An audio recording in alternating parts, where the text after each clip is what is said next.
नमस्कार, आप देख रहे हैं स्वराज एक्सप्रेस में हूं आपके साथ राघवेंद्र। रुक करते हैं खबरों की ओर। जगदलपुर में 200 से ज्यादा नक्सलियों ने सरेंडर किया है। सरेंडर करने वाले नक्सलियों में महिलाओं की संख्या अधिक है। इस बीच सेंट्रल कमेटी मेंबर सतीश उर्फ टी वासुदेव राव उर्फ रुपेश ने सरेंडर किया है। रुपेश मार डिवीजन में मुख्य तौर से सक्रिय था। रुपेश पर 1 करोड़ रुपए का इनाम भी घोषित था।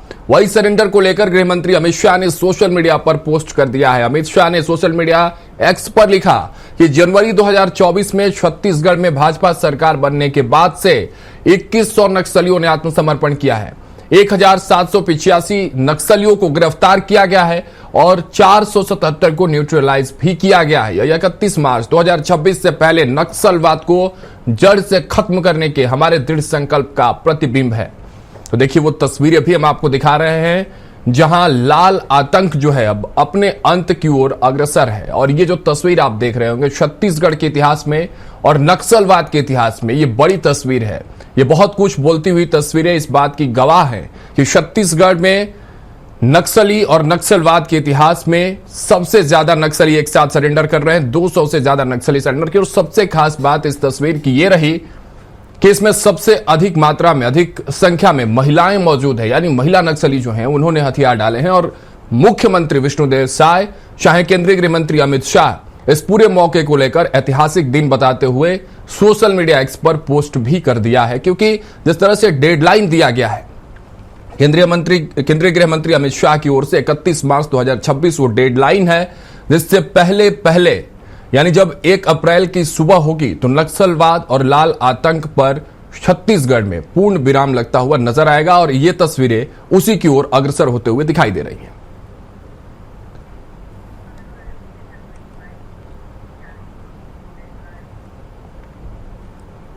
चलिए, आपको जगदलपुर में सबसे बड़े नक्सल सरेंडर को लेकर उप मुख्यमंत्री जो है वो प्रेस कॉन्फ्रेंस कर रहे हैं। सुनवाते हैं आपको सीधे क्या कुछ बातचीत चल रही है इस पूरे मसले को लेकर। संगठन की ही चिंता थी, उनके वरिष्ठ नेताओं का, माओवादी संगठन के वरिष्ठ नेताओं का ये सोचना था कि हम सरकार के से भी बड़ा कुछ, हम भी मानते हैं ये बात, माननीय मुख्यमंत्री जी का भी ये स्पष्ट कहना था कि सरकार से भी बड़ा कोई है तो वो समाज होता है। और इसलिए माओवादी संगठन के वरिष्ठ लोगों ने ये सोचा कि हम समाज के समक्ष आज पुनर्वास करेंगे। तो आज आप सबकी उपस्थिति में, पूरी मोदी मीडिया की उपस्थिति में और बस्तर के समाज के मानबिंदु माझी, चालकी, गायता, पेरमा और शायद कुछ पुजारी, सभी वरिष्ठ लोगों की उपस्थिति में आज समाज ने उन लोगों का जो माओवादी संगठन के हैं थे और जिन्होंने पुनर्वास का निर्णय लिया, पुनर्वास से नवजीवन का निर्णय लिया, उनका समाज में स्वागत किया। ऐतिहासिक घटना है।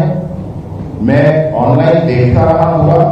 माननीय मुख्यमंत्री जी पटना गए थे तो आने में थोड़ा विलंब हुआ और इसलिए उस हालत कुछ को रिसीव करके एयरपोर्ट पर रहा, देखता रहा। मैं हृदय से प्रसन्न रहा कि आज बस्तर के समाज के प्रमुख लोगों में भी वो लोग जो माओवादी संगठन को छोड़ करके और पुनर्वास कर नवजीवन के लिए आगे बढ़े हैं, उनका स्वागत किया है। ये बड़ी घटना है। मैं आपको यह भी कहना चाहता हूं कि शीघ्र ही और भी बहुत से लोग जो संपर्क कर रहे हैं, जो संपर्क में हैं, जिनसे बात चल रही है, वो भी पुनर्वास करने वाले हैं। परंतु बहुत बड़ी संख्या की चिंता न करते हुए 210 लोग आज पुनर्वास किए और इन 210 लोगों में 153 हथियार, जो उन्होंने कहा कि ये समाज के माध्यम से हम सरकार को, प्रशासन को, पुलिस प्रशासन को समर्पित करते हैं। आज ये बड़ी बात है, बड़ी घटना है। आप लोग तो बस्तर के पत्रकार हैं, अन्य स्थानों से आए हुए पत्रकार हैं, आप लोगों ने तो जीवन जिया है इस बात को लेकर। आप लोगों ने तो हर एक क्षण, हर एक पल की खबर रखी आप लोगों ने तो बड़ा ही परिश्रम किया है कि पूरा क्षेत्र आगे आने वाले समय में ठीक हो जाए। बहुत विशेष ये है कि बस्तर की जनता के मनोभाव को देखते हुए, बस्तर की जनता के मनोभाव को देखते हुए केंद्रीय गृह मंत्री जी ने ये कहा था 31 मार्च 2026 तक सशस्त्र नक्सलिज्म समाप्त हो। आज इस बड़े ही घटना के बाद मैं ये बिल्कुल मानता हूं कि आपके मन में भी विश्वास जरूर हो गया होगा कि नियत समय में ये पूरा काम पूर्ण कर लिया जाएगा। देश के प्रधानमंत्री जी ने भी ऐसा आह्वान प्रारंभ में ही किया था और जैसे ही नई सरकार बनी थी, माननीय विष्णुदेव साय जी ने, हमारे मुखिया छत्तीसगढ़ के नेता माननीय मुख्यमंत्री जी ने बहुत ही गंभीरता से इस विषय की चिंता करते हुए हम सबका मार्गदर्शन किया और पूरी टीम ने बहुत मेहनत से काम किया है। आज सबसे विशेष बात यह है कि हथियार भी वापस हुए हैं, लोगों ने भी घर वापसी की है, वो पुनर्वास किया है, नवजीवन का प्रारंभ किया है और सब कुछ शांतिपूर्ण ढंग से हुआ है। इस बीच में पुनर्वास नीति के संदर्भ में सारी ही बातें उनको समझाई और बताई जा रही हैं। पुनर्वास नीति में बड़े ही महत्वपूर्ण विषय हैं, वह भी मतलब इतनी मानवता का विषय उसमें है कि मातृत्व सुख के लिए, पितृ सुख के लिए भी अगर कोई वंचित है और उनको मेडिकली कुछ ट्रीटमेंट की, असिस्टेंस की जरूरत है तो वह भी किया जाएगा। यहां तक कि भी उनके पुनर्वास के लिए प्रधानमंत्री आवास और आदि अनेक चीजें हैं, वो सारी चीजें पुनर्वास की नीति में स्पष्ट हैं, उन सब पर लेकर काम किया जा रहा है। मैं विशेष रूप से आपको ये बताना चाहता हूं कि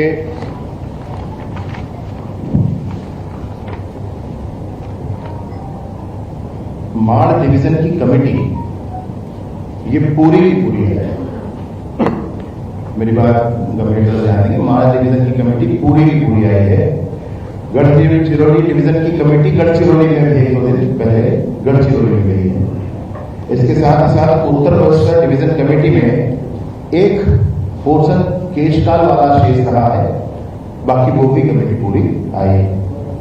इनके कंपनी 1 ये पूरा आया है, कंपनी 5 में 1-2 साथियों को छोड़कर बाकी पूरे आए हैं, कंपनी 10 ये पूरा आया है। इनके डिपार्टमेंट्स जो हैं, टेक्निकल डिपार्टमेंट, जोनल क्षेत्र के जितने लोग हैं वो पूरे आए हैं। इनके कम्युनिकेशन टीम के जितने लोग हैं वो पूरे आए हैं। इनके प्रेस की जोनल लेवल पर प्रेस के जितने लोग हैं वो पूरे आए हैं। इनके जोनल डॉक्टर टीम एक होती है वो भी पूरी आई है। उत्तर पश्चिम सब जोन के सभी डिपार्टमेंट्स के सभी लोग आए हैं। आप एक तरह से कह सकते हैं कि उत्तर पश्चिम क्षेत्र पूर्णतः क्लियर हो चुका है, पूर्णतः स्पष्ट हो चुका है। कुछ बातें इस पर पहले हुई थी, माननीय मुख्यमंत्री जी से मार्गदर्शन प्राप्त करके, केंद्रीय नेतृत्व से भी मार्गदर्शन प्राप्त करके उस विषय पर निर्णय दिया गया। यथा कहा गया था कि मूलवासी बचाओ मंच है जो प्रतिबंधित है उस पर से प्रतिबंध हटाना चाहिए। तो माननीय मुख्यमंत्री जी ने इसका निर्णय किया कि मूलवासी बचाओ मंच पर प्रतिबंध इस महीने की 30 तारीख तक था, है, आगे इसको एक्सटेंड नहीं किया जाए, इस बात का निर्णय लिया। इस बात का भी निर्णय लिया गया कि डीआरजी में जैसे भी लोग हैं जो इच्छा होगी वो जाए, ऐसा नहीं करेंगे। डीआरजी में कंफ्यूजन किसी को न रहे कि जो पुनर्वासित लोग हैं वही जाते हैं, ये बिल्कुल किसी को कंफ्यूजन। डीआरजी की पूरी टीम में 10% से 1-2 अधिक, बस इतने ही पुनर्वासित हैं, बाकी सब नए हैं। डीआरजी के संदर्भ में किसी को भी कंफ्यूजन न रहे, 10% या थोड़े से ही उसमें है, बाकी सारे के सारे नए हैं। इसमें भी बहुत स्पष्टता कर दी गई कि जो आना चाहेगा वही आएगा, कोई कंपल्सन वाली बात पहले भी नहीं थी और अब भी नहीं। ये बहुत स्पष्ट। इन्होंने यह भी कहा था कि हमारे लोग जो जेलों में बंद हैं उनको हम वापस लाना चाहेंगे। तो हमने भी बड़ी स्पष्टता से इस बात, इसके पहले भी केंद्रीय नेतृत्व का भी निर्णय था, माननीय मुख्यमंत्री जी का भी निर्देश था, निर्णय था इस विषय पर कि हमको जो करना चाहिए, जो जेलों में बंद हैं उन लोगों में से जो भी अरेस्टेड की जगह पुनर्वासित स्टेटस चेंज करने की बात होती है, वो करना चाहेंगे वो करेंगे। इन्होंने भी वही बात कही तो हमने कहा भी तो पहले ही बात कर रखी, ये किया जाना चाहिए। और इस तरह से माननीय कृष्णदेव साई जी की संवेदनशील सरकार ने चर्चा भी की, बातचीत भी की, लेकिन बहुत स्पष्टता से कोई टीम वो नहीं जो अचानक उभर कर सामने आ जाए। हमने पहले ही कहा था कि माओवादी चाहे तो चर्चा करें, तो माओवादियों ने कुछ ऐसी बातें कही जिसके लिए सरकार स्वयं ही क्रियाशील है पहले से, तो उन बातों के लिए जब संदेश आया तो कहा गया कि ठीक है ये किया ही जा सकता है, कोई बात नहीं। और इस तरीके से सुनकर समझकर जो पहले ही सरकार कर रही थी उन बातों को आगे बढ़ाकर ये कहा गया कि आप आ जाएं, बिल्कुल अनुकूलता है सारी चीजों में। तो 210 लोगों ने, जिसमें टॉप कैडर से लेकर के नीचे तक बहुत बड़ी संख्या में लोग हैं, 153, मतलब AK-47 19 है। आपको ये डिटेल मिला होगा, मैं एक बार आपको डिटेल बता भी देता हूं कि पूरे चित्रों को मिलाकर AK-47 19 है, इंसास 23 है, इंसास LMG राइफल 1 है, 303 17, SLR 17 है, 303 36 है, और आदि आदि बहुत सारी चीजें हैं इसमें। बाकी और टेक्निकल आईजी साहब बताएंगे और बाकी वरिष्ठ अधिकारी बताएंगे। लेकिन यह है कि बहुत बड़ी संख्या बहुत बड़े हथियारों के साथ वापस आई है। ये बस्तर में शांति स्थापित करने की दिशा में बड़ा कदम है और शीघ्रता में ही, बहुत जल्द ही ऐसी और भी संख्या सामने आकर के पुनर्वास करके पुनर्जीवन प्रारंभ करने वाली है। मैं हृदय से शुभकामनाएं देता हूं सभी को, पुनर्वासित हुए नए जीवन के लिए आगे बढ़े हैं। माननीय मुख्यमंत्री जी ने सबको आशीर्वाद दिया है, सबकी शुभचिंता की है, निर्देश दिया है शासन प्रशासन को बहुत स्पष्टता से कि एक एक व्यक्ति की चिंता की जाए, ऐसे माननीय मुख्यमंत्री जी ने किया है।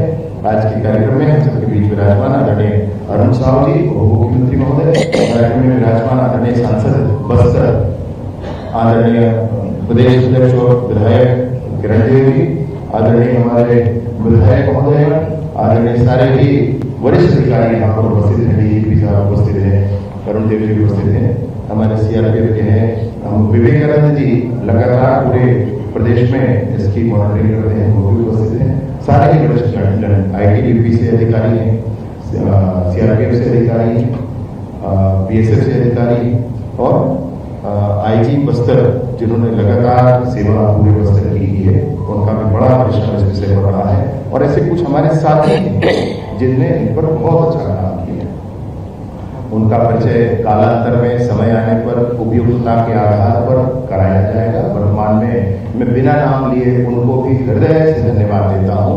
बस्तर की सुख और शांति के लिए आपने जो काम किया, जितने SP हैं हमारे यहाँ पर बस्तर में, उन्होंने भी काम किया है। हमारे कमिश्नर बस्तर, हमारे SP, कलेक्टर सारे सबने बहुत मेहनत से काम किया है। आने वाले समय में बहुत काम करने की जरूरत है, लेकिन हम सब मिलकर इस पूरी स्थिति को सुदृढ़ करते हुए, पूरी स्थिति को ठीक करते हुए समूचे बस्तर को शांत कर लेंगे। माननीय कृष्णदेव साई जी के, माननीय अमित शाह जी के नेतृत्व में, इसमें कहीं कोई संशय किसी को नहीं है। बहुत बहुत धन्यवाद।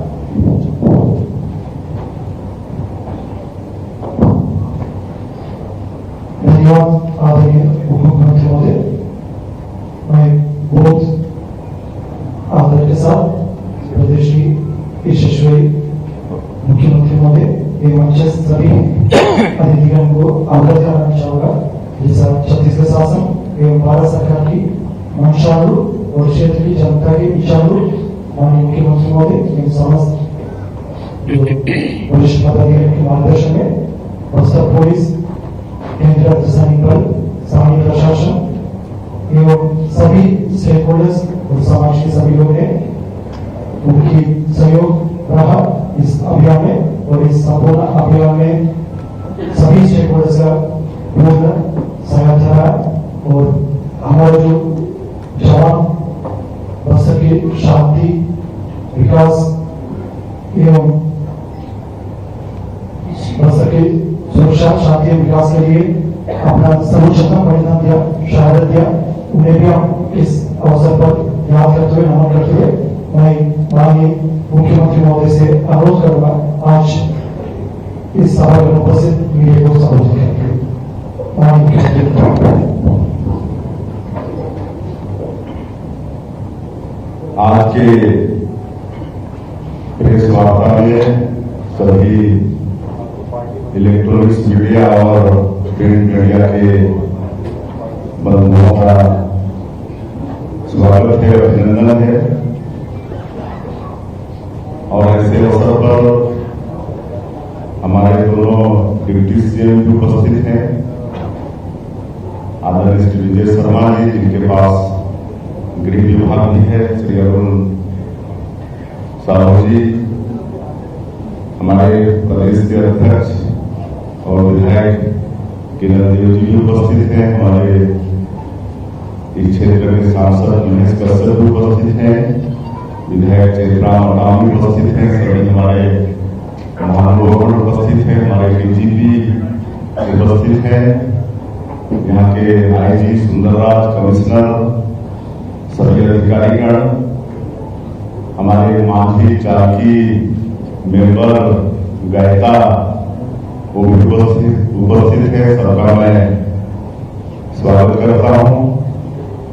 और आज का ये दिन सिर्फ बस्तर के लिए ही नहीं बल्कि छत्तीसगढ़ और पूरे देश के लिए ऐतिहासिक दिन है कि आज टॉप से लेकर नीचे तक कुल 210 जो रास्ता भटक गए थे, जो समाज से अलग हो गए थे, ऐसे लोग हमारे देश की संविधान पर विश्वास करके,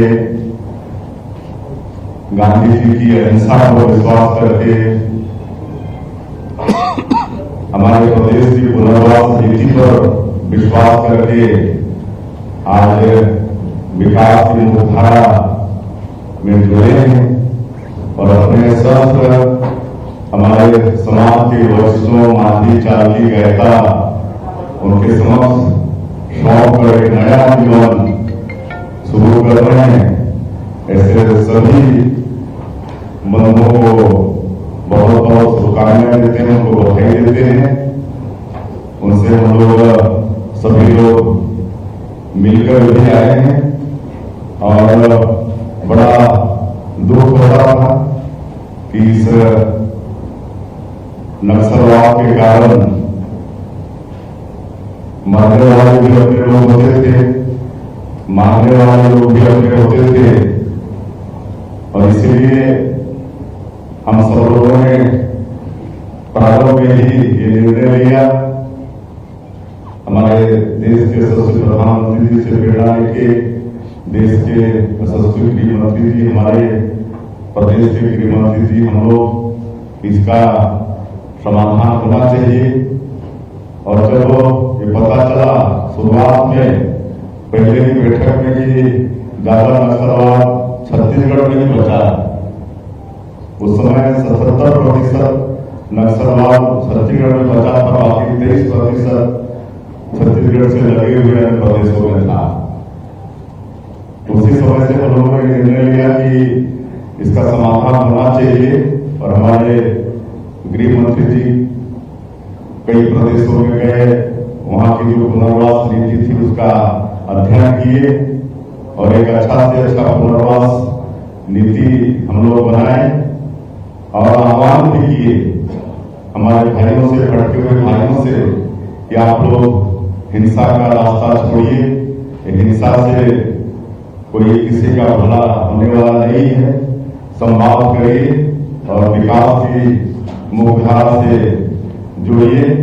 ये शुरू से ही आह्वान था और लगातार हमारी पुनर्वास नीति और आह्वान इस पर विचार करते हुए आत्मसमर्पण हमारे भटके हुए भाई लोग कर रहे थे। लेकिन आज का दिन ऐतिहासिक है क्योंकि आज एक साथ शायद नक्सलवाद के क्षेत्र में कभी ऐसा नहीं हुआ होगा कि इतने लोग एक साथ विकास की मुख्यधारा से जुड़ रहे होंगे। और नई पुनर्वास नीति हमारे गृह मंत्री जी बताए हैं कि बहुत उसमें अच्छा है। जो भी विकासशील मुख्यधारा से जुड़ रहे हैं उनको हम लोग आर्थिक मदद भी 3 साल तक करने वाले हैं। शहरी क्षेत्र में 4 डिसमिल से लेकर ग्रामीण क्षेत्र में 1 हेक्टेयर तक खेती के लिए जमीन भी नई पुनर्वास नीति में व्यवस्था है। उनका स्किलिंग भी करा रहे हैं, स्किलिंग करा के उनको रोजगार से जोड़ने का भी नई पुनर्वास नीति में व्यवस्था है। साथ ही जो प्रदेश की जो नई उद्योग नीति लाए हैं उसमें विशेषकर हमारे ऐसे जो भटके हुए लोग जो विकास की मुख्यधारा से जुड़ते हैं उनके लिए भी विशेष प्रावधान है। उनको सस्ते दाम में उद्योग के लिए जमीन मुहैया कराने से और भी कई तरह के प्रोत्साहन प्रावधान नई उद्योग नीति में भी है। इनके लिए अलग से हम लोग माननीय प्रधानमंत्री जी से, गृह मंत्री जी से निवेदन करके इनको रहने के लिए मकान उपलब्ध कराने की दृष्टि से 15,000 प्रधानमंत्री आवास योजना भी स्वीकृत कराए हैं, जिसमें कई हजार का निर्माण काम चल भी रहा है प्रधानमंत्री आवास के तहत में। तो ये सब नई पुनर्वास नीति में है और ये सब से प्रभावित होके आज इतनी बड़ी संख्या में हमारे भाई बहन लोग विकास की मुख्यधारा से जुड़े हैं और उनको संविधान का बुक भी दिए हैं और आज उनसे मिलकर भी आए हैं और उनसे हम लोगों ने ये कहा है कि अब ये जो बस्तर का क्षेत्र जो नक्सलवाद के कारण विकास की दृष्टि से अछूता था, पिछड़ा हुआ था, लेकिन अब लगातार विकास भी हो रहे हैं। नीरज निर्लाना योजना के माध्यम से सरकार की योजनाओं को हम लोग वहां तक पहुंचाने में सफल भी हो रहे हैं। सड़कें भी बन रही है, बिजली भी पहुंच रही है, पानी भी पहुंच रहा है, राशन कार्ड भी बन रहा है, राशन भी पहुंच रहा है। तो इस सब बात उनको गले उतर रहा है, उनको समझ में आ रहा है और आगे वो बस्तर के विकास के लिए वचनबद्ध हैं। तो आज का ये दिन बड़ा ऐतिहासिक दिन है। मैं फिर से एक बार जो 210 हमारे भाई जो अपने बीच के हैं, जो रास्ता पकड़ गए थे, आज वो विकास की मुख्यधारा से जुड़ रहे हैं, उनको बहुत बहुत बधाई शुभकामना देते हैं और सरकार उनके उज्जवल भविष्य के लिए उनका जीवन आगे ठीक से चले, इसके लिए जो भी प्रयत्न होगा वो सरकार करेगी।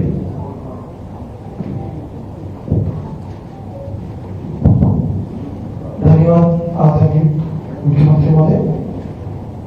आज इस कार्यक्रम में उपस्थित होने के प्रदेश के यशस्वी मुख्यमंत्री महोदय, प्रदेश के उप मुख्यमंत्री महोदय श्री आनंद साहू जी, प्रदेश के उप मुख्यमंत्री महोदय श्री विजय शर्मा जी और क्षेत्र के विधायक श्री किरण देव जी, क्षेत्र के सांसद श्री महेश कश्यप जी, क्षेत्र के सामान्य विधायक जनप्रतिनिधिगण, प्रदेश के पुलिस महानिदेशक महोदय, अतिरिक्त पुलिस महानिदेशक सीआरपीएफ, अतिरिक्त पुलिस महानिदेशक बीएसएफ, अतिरिक्त पुलिस महानिदेशक मेंटेनेंस ऑपरेशंस एवं उपस्थित मंचस्थ सभी वरिष्ठ अधिकारीगण और समाज की हमारे साथीगण और जो मेरा साथी पुलिस अधिकारीगण और टीम बस्तर के सभी सदस्य, उन सभी से मैं माननीय महोदय को अवगत करना चाहूंगा। आज की ये निर्णायक और महत्वपूर्ण घटनाक्रम सरकार की मार्गदर्शन में बस्तर पुलिस, छत्तीसगढ़ पुलिस, सुरक्षा, सीमा सुरक्षा बल, केंद्रीय अर्धसैनिक बल, स्थानीय प्रशासन और जागरूक समाज की निरंतर एवं ईमानदार प्रयास का प्रतिफल है। शांति, संवाद और विकास पर केंद्रित प्रयासों में अनेक कैडर को सामाजिक विधायक शामिलों ने प्रेरित किया। इन सभी कैडर को आज समाज में रीइंटीग्रेशन या पुनर्वास पुनर्जीवन की फाइल के तहत उनका सामने शासन ने समाज ने उनका स्वीकार किया। आज इस कार्यक्रम में उपस्थित होने के लिए और आज इस प्रेस ब्रीफिंग में उपस्थित होने के लिए आप सब लोगों को मैं बहुत बहुत धन्यवाद आभार व्यक्त करना चाहूंगा। विशेष तौर पर हमारा जो मीडिया के साथी है, विगत 2-3 दिन से आप सब लोग का एंग्जाइटी थे, क्यूरियोसिटी थे, जो जानकारी के लिए अभियान की गोपनीयता काम से कुछ चीज जानकारी दिया गया, कुछ चीज जानकारी गोपनीय रखा गया।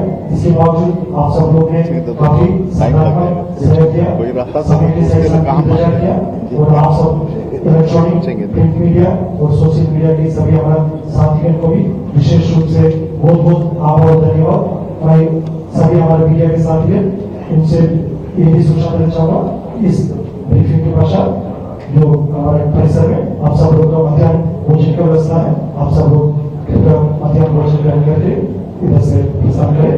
मैं आज माननीय मुख्यमंत्री महोदय की अनुमति से इस ब्रीफिंग का समाप्ति का घोषणा करता हूं।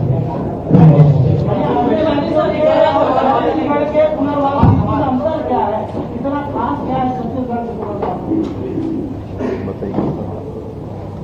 क्या कहा भैया आपने?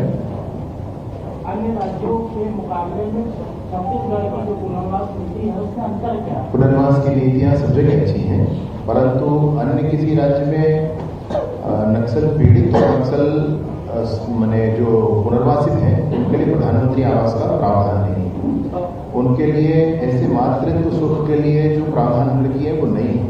इनाम की राशि, खैर ये इनाम की राशि बड़ी बात नहीं है इसलिए मैं इसका उल्लेख नहीं कर रहा हूँ, परंतु यह भी अधिक है। ऐसे अनेक चीजें हैं। छत्तीसगढ़ और अन्य राज्यों में एक अरे वो क्या हुआ सर, ये जो अभी सरेंडर हुए हैं रुपेश और इन्होंने कितने कंडीशन रखे थे, कितने कंडीशन हमने माने हैं? देखिए, सरेंडर का कोई विषय नहीं है। माननीय मुख्यमंत्री जी ने इस बात पर बड़ी स्पष्टता की, हमारे अपने लोग हैं, पुनर्वास किए हैं, नया जीवन प्रारंभ कर रहे हैं। मैं आपसे भी निवेदन कर रहा हूं कि ऐसे शब्द जिसका कोई अस्तित्व ही इस पूरी प्रक्रिया में नहीं है उसका उपयोग भी हमको नहीं करना चाहिए। पुनर्वास किया है, सुनिए मेरी बात करें, पुनर्वास किया है, वो नवा जीवन शुरू कर रहे हैं। कंडीशन बिल्कुल नहीं है, कंडीशन वाली बात नहीं है। सूचना कहीं से आई थी कि ऐसा सोचते हैं कि मैंने दोनों तीनों चीजें बताई आपको। मूलवासी बचाओ मंच में मैंने माननीय मुख्यमंत्री से निवेदन किया, उन्होंने अनुमति दी कि ठीक है भाई, मूलवासी बचाओ मंच इस बार आखिरी इस अक्टूबर में है, वो नहीं करें। एक छोटा सा मामला, एक दूसरी जो बातें थी वो भी स्पष्टता के साथ मैंने बताई। यथा जो जेल में बंद हैं, अगर वो ये कहते हैं कि हम अब ये छोड़ते हैं, अगर ये हम तो सरकार के नाते यह कोशिश चल ही रही है, तो ये उनका भी कोशिश है, तो ठीक है, इसमें कोई बात नहीं। ऐसी ही बातें हैं जो लोक हित के विषय थे, सरकार तो कर ही नहीं है, ये उनके विषय है। पता चला तो कहा कि आप साथ आओ भैया, डेमोक्रेटिक इलेक्ट्रिकल डेमोक्रेसी में भाग लो, ऐसा कहा। सर, आप लोगों के पूरे प्रयास की वजह से आज नक्सल अपने खात्मे की ओर जा रहा है और मुख्य धारा में जो भारी मात्रा में जुड़ रही पूरी देश दुनिया देख रही है इस चीज को। सर, लेकिन एक बड़ा सवाल यह है कि अभी सिस्टम में बैठे हुए कुछ ऐसे लोग जिनकी वजह से लोगों के बीच में जो ये भरोसा टूटता नजर आ रहा है, क्योंकि आप लोग इतना भरसक प्रयास कर रहे हैं। अभी केंद्र की टीम ने जो है एक नगरना थाने के एएसआई को रिश्वत देने वाला मामला जो है सामने लाया था, उसके बाद अभी तक उसमें कोई कार्रवाई नहीं हुई है सर, क्योंकि जहाँ गरीब दुखिया लोग क्या विषय है, आप क्या कह रहे हैं, बाद में बात कर लेंगे। रुपेश का कहना ये है कि हमने 7 बातें सरकार के सामने रखी थी, जिसमें 3 बातें मानी गई, 4 बातें। उनका इंटरव्यू मैंने देखा है चैनल पर, तो आपसे मैं वही कह रहा हूं, सरकार जिस दिशा में पहले ही प्रयास कर रही है, वही बात उनकी सुनाई में आई हमको कि यही बात करना चाहते हैं। मुख्यमंत्री जी ने कहा कि ठीक, वो तो हम कर ही रहे, तो कोई हाँ कहा कोई नहीं कहा वाला विषय नहीं। बात ये थी कि आप भी वही कर रहे हैं और हम भी वही कर रहे हैं, दोनों मिलकर नहीं कर रहे हैं, अब दोनों मिलकर करें। कि जैसे महाराष्ट्र में जो वहाँ पर लोगों को इंडस्ट्री में जॉब देने की सुविधा है, तो उस तरीके से यहाँ पे भैया हमारी उद्योग नीति में माननीय मुख्यमंत्री जी ने पहले ही स्पष्ट किया कि वो उद्योग जो इनको साथ लेंगे, नक्सल पीड़ितों को भी और पुनर्वासितों को साथ लेंगे, उनको अनुदान सरकार देगी पहले ही। और ये उस नीति का चलिए धन्यवाद। आप सबको ध्यान रखते हुए आंशिक कार्यक्रम समाप्त किए जाते हैं। बहुत बहुत धन्यवाद माननीय मोदी के साथ।